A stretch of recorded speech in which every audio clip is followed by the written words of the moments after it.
चीन विवाद पर एनएसए अजीत डोभाल की समीक्षा बैठक, टॉप अधिकारियों के साथ चीन विवाद पर चर्चा हुई। रक्षा मंत्री ने भी की हाई लेवल बैठक और ये इस बात का संकेत है कि अब कभी भी कुछ भी हो सकता है। सुमित, ये इस बात का इशारा है क्या कि अब कभी भी कुछ भी, और वो जो इंटेलिजेंस इनपुट मिले हैं, कहा जो जा रहा था कि ब्रिंकमैनशिप चल रही है, वो झगड़ेगा नहीं, वो केवल उकसाएगा, निबल एंड नेगोशिएट करेगा। क्या ये समझा जाए कि अब वो उतारू है?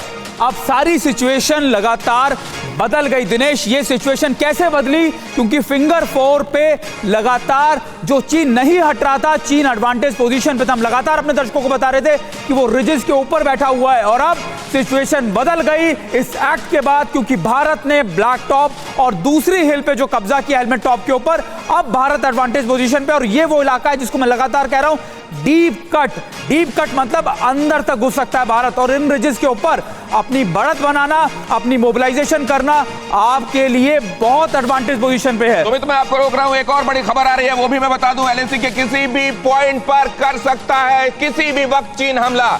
एलएसी के किसी भी पॉइंट पर किसी भी वक्त हमला हो सकता है। सरकार के टॉप लेवल के सूत्रों के हवाले से यह खबर है, चीन के हर हमले से निपटने के लिए सेना तैयार है।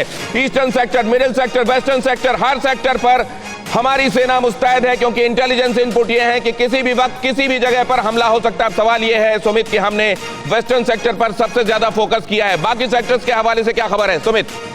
देखिए, यही बात कही जा रही है कि लगातार चीन इस अग्रेसिव पोस्चरिंग को लेकर, क्योंकि चीन की कॉन्स्पिरेसी बहुत आगे तक की थी, लेकिन जब चीन को सेटबैक मिला है इस पूरी इलाके के अंदर, चाहे वो हेलमेट टॉप हो, ब्लैक टॉप हो, अब चीन बौखला गया। और आप अगर देखें सिलसिलेवार तरीके से करीबन 24 घंटे से ज्यादा का वक्त चीन की तरफ से कई बार बयान आ चुके हैं। चीन साफ तौर पर कह रहा है कि भारत के साथ वो अच्छे रिश्ते चाहता है, शांति चाहता है और भारत की सेनाएं वहां से हटे, क्योंकि चीन समझ गया कि वो एडवांटेज पोजीशन वहां से नहीं। आपकी ये खबर लेने के बाद हम अभिषेक के पास जा रहे हैं। तरुण चुग साहब भी भारतीय जनता पार्टी के हमारे साथ जुड़ चुके हैं, उनका भी मैं स्वागत करता हूं इस चर्चा में। बहुत स्वागत है तरुण चुग साहब, लेकिन पहले मैं अभिषेक के पास जा रहा हूं। अभिषेक, वहां से क्या खबर है, क्या सुगबुगाहट है?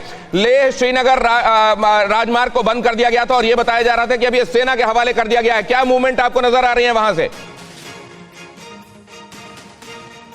बिल्कुल सेना के हवाले है। लेह श्रीनगर राजमार्ग जो है और उस पर सेना का हम डिप्लॉयमेंट भी देख रहे हैं।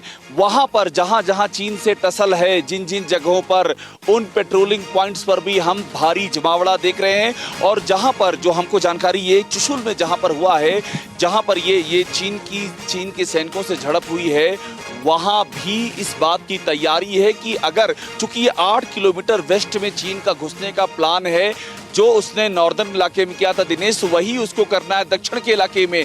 8 किलोमीटर की उसकी टारगेट है, तो उसको लेकर के पूरी तैयारी की गई है। हमारे साथ में देखिए यहाँ पर आदित्य भी, अभिषेक अगले 1-1.5 मिनट में अगर आप क्विक कमेंट्स लेकर मुझको टॉस ओवर कर सके प्लीज। बिल्कुल एक मिनट के अंदर मैं आपको टॉस ओवर कर दूंगा दिनेश, निश्चिंत रहिए। एकदम संक्षेप में बताइए आदित्य कि अभी वहां पर क्या चुशूल में स्थिति है और कितना डोमिनेटिंग है वहां? देखिए, गलवान घाटी में जो घटना घटी थी उसमें हमने देखा क्लैश हुआ, वायलेंस हुई, पहली बार जो है फिस्ट फाइट हुई और कैजुअलिटीज भी हुई। इस बार फिस्ट फाइट नहीं हुई है, एक स्ट्रेटेजिक डोमिनेंस हुई है।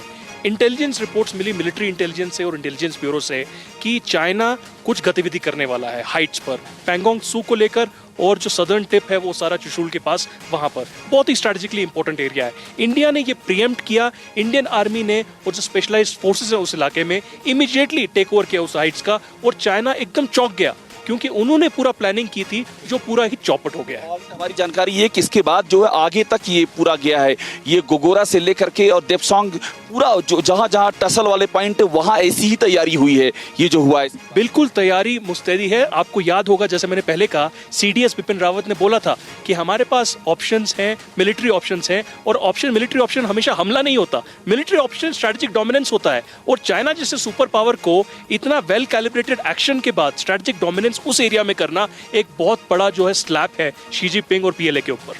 परवाह देश की, सोमवार से शुक्रवार रात 10 बजे TV9 भारतवर्ष पर।